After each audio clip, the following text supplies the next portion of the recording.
Hello everyone. हर घर में बनाए जाने वाला, हर घर में खाए जाने वाला और सबको पसंद आने वाला पोहा जो है वो वाकई में क्या हेल्दी है, क्या वाकई में वो चावल से बेटर है। क्योंकि काफ़ी सारे लोगों को दिमाग में यही चल रहा होता है कि चावल में से ही तो पोहे बनते हैं, तो चावल में जो गुण है वही पोहे में होंगे, चावल से जो बेनिफिट्स होता है वही हमें पोहे से होगा। पर ऐसा नहीं है, क्योंकि चावल को बनाने की प्रोसेस अलग है और पोहे को बनाने की प्रोसेस अलग है। क्योंकि जब पोहा रेडी होता है तो उसको मतलब जो होल चावल होते हैं उसको भिगो कर रखा जाता है, फिर उसको प्रेस करके उसके ऊपर का छिलका निकाला जाता है, तो उसमें जो भी न्यूट्रिशन वैल्यू होनी चाहिए वो उसमें ही रहती है। और चावल बनाने की विधि जो है वो डिफरेंट है। चावल बनाते हैं तो उस पर ऊपर से छिलका निकाला जाता है, फिर उसको पॉलिश किया जाता है, और जितनी ज़्यादा उस पर पॉलिश होगी उतने उसमें से जो पोषक तत्व होते हैं वो सारे निकल जाते हैं।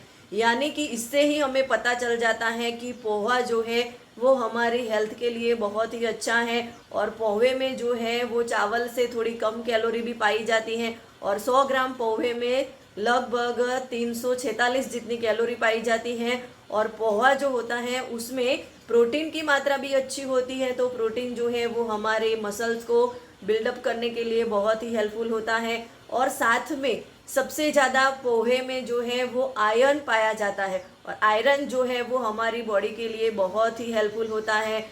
और जो लोगों को आयरन की कमी होती है वो लोग पोहे का बना के खा सकते हैं। यानी कि उसमें से हमें लगभग 20 ग्राम तक का लोह तत्व यानी कि आयरन मिल जाता है, और उसकी तुलना में देखें तो चावल में बहुत ही कम होता है। तो सबसे बेटर है कि हम पोहा खाएं। और नाश्ते में भी डॉक्टर्स जो है वो सजेस्ट करते हैं कि आप पोहा खाएं, और डायबिटीज़ वाले जो लोग होते हैं उनको भी डॉक्टर बोलते हैं कि आप थोड़े पोहे खा सकते हैं, क्योंकि चावल के जरिए पोहे में जो है वो लो जीआई पाया जाता है। तो डायबिटीज़ पेशेंट जो हैं वो भी पोहे का यूज़ कर सकते हैं। और पोहे में फॉस्फोरस पोटेशियम भी पाया जाता है, तो वो भी हमारी हेल्थ के लिए बहुत ही हेल्पफुल होता है। और पोहे में फाइबर की मात्रा भी ज़्यादा होती है, तो फाइबर जो है वो हमारे डाइजेशन सिस्टम को अच्छा करता है। यानी कि कुल मिला के देखा जाए तो चावल से ज़्यादा जो है वो गुण पोहे में पाए जाते हैं। तो ऑफकोर्स हम पोहे का यूज़ कर सकते हैं,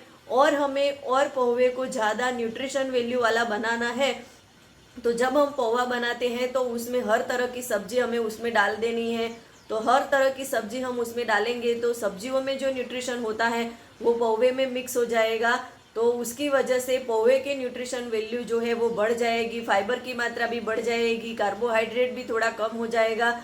तो ये जो है हेल्दी नाश्ता हमारा रेडी हो जाएगा। तो पोहा बनाने के टाइम पे हमें ये भी ध्यान में रखना है कि हेल्दी पोहा हम कैसे बनाएं।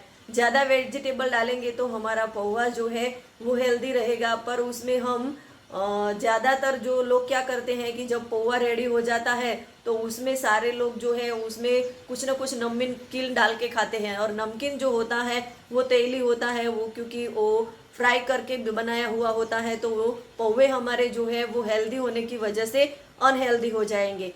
पर पोहा जब हम रेडी होता है तो उसको जब हमें गार्निश करना होता है तो उस पर हम जो है वो बीट यानी कि चकुंदर जो आता है उसका हम उस पे उसको सर्व करने के लिए उस पे उसको डाल सकते हैं, या तो उस पे थोड़ा सा धनिया पत्ता और नींबू निचोड़ के भी हम ले सकते हैं, और नींबू उसमें मिल जाएगा तो विटामिन सी जो है वो हमें मिलने वाला है। यानी कि हेल्दी पोहा कैसे बनाना चाहिए वो भी हमें पता होना चाहिए। तो ये पोहा जो हम यूज़ करेंगे तो हमें बहुत सारे बेनिफिट्स मिलने वाले हैं। तो पोहे का हम जब मर्जी यूज़ कर सकते हैं, ऐसा नहीं है कि जब हमें भूख लगे तब भी हम पोहे बना के खा सकते हैं। पर हमें याद रखना है कि पोहा जो है वो हमें हेल्दी बनाना है, नहीं कि अनहेल्दी।